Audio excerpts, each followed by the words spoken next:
is Meredith Kline? Who is Meredith Kline? Meredith Kline is essentially an Old Testament theologian. He is a unique theologian because, unlike most Old Testament theologians, he is proficient, very proficient in Semitic languages. So that's something that sets Kline apart almost from anybody, you know what I mean? Just his ability to really grasp the biblical languages. I remember going open air preaching with Matt Slick. I told him I was reading Meredith Kline. He said, I'd never had a smarter teacher in my life. He said, Meredith Kline was the smartest teacher I ever sat under, ever. He taught right out of his Greek and Hebrew, no English. And he just translated as he taught seminary level classes. So this gives you kind of an idea of the brain that we were dealing with Meredith Kline. He also just knew other Semitic languages like Syriology.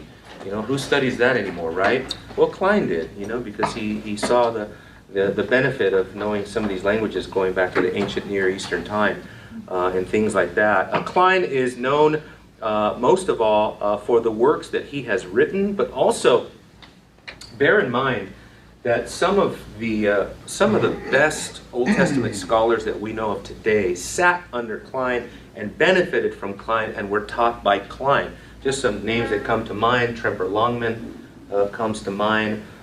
Maybe not just strictly Old Testament theologians, but maybe people you know. Michael Horton certainly comes to mind. Lane Tipton comes to mind. But many others that claim that Kline's influence was just transformative in their life.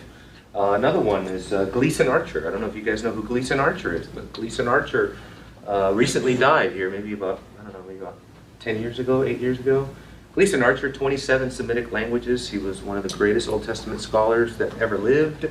And he gives great praise to Kline. And so a lot of these guys, so I want you to know, like, Kline's not some novel guy out in the corner somewhere, you know, because you can get an idea or you can get the impression that as you're reading through Kline, you're like, no one else is teaching what he's saying. Like, I don't get this anyway. It's like, yeah, nobody else is teaching what he's saying. That's what sets him apart. But don't think that he's novel in the sense of he's out kind of doing his own thing, right, with no peer review or something like that. No, he's extremely accountable theologically in that sense. So he taught at Westminster in Escondido, California for many years, Westminster Seminary, and that's where he taught a lot of these great people that we know of and appreciate today.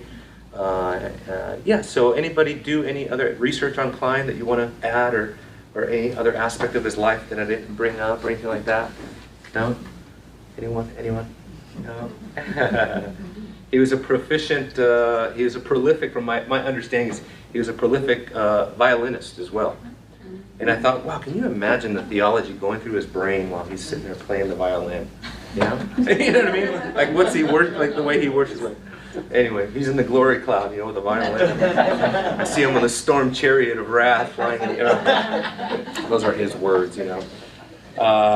Yeah, so he's got some very important books, and I put them up here for you to see. If you want to write them down, if you want to get them. Once I started reading Kingdom Prologue, I made my mind up that I was going to get every single thing that I could ever get from Meredith Kline.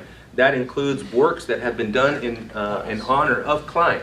There are books that have been written in honor of Kline that you can find. They're just essays from different scholars that they put together in his honor that deal with certain theological things that were of interest to Kline and others. But Kingdom Prologue, very, very important. Kingdom Prologue is, I really debated whether to do Kingdom Prologue or God, Heaven, and Armageddon. But I think in light of the fact that I just got done teaching so much on covenant theology, I thought, well, this is going to be a lot of repeat if I go to Kingdom Prologue. So I thought, okay, I'll do God, Heaven, and Armageddon. But Kingdom Prologue is absolutely foundational. Probably more foundational than this book. I would say for sure. More foundational than this book is Kingdom Prologue, just in terms of his theology. And when he taught it in seminary, he taught it as the Pentateuch. And so the students went to the Pentateuch class with Kline, and what he was really teaching them was Kingdom Prologue. And that's what kind of all that study came together into that book, Kingdom Prologue. And the reason why Kingdom Prologue, like this book, is so important for Kline is that what Kline sees and many others do not see is he sees over all of Scripture a deeply, not just a deeply reformed hermeneutic, a redemptive historical hermeneutic, but a covenantal hermeneutic over all of Scripture. And that's going to be like absolutely important.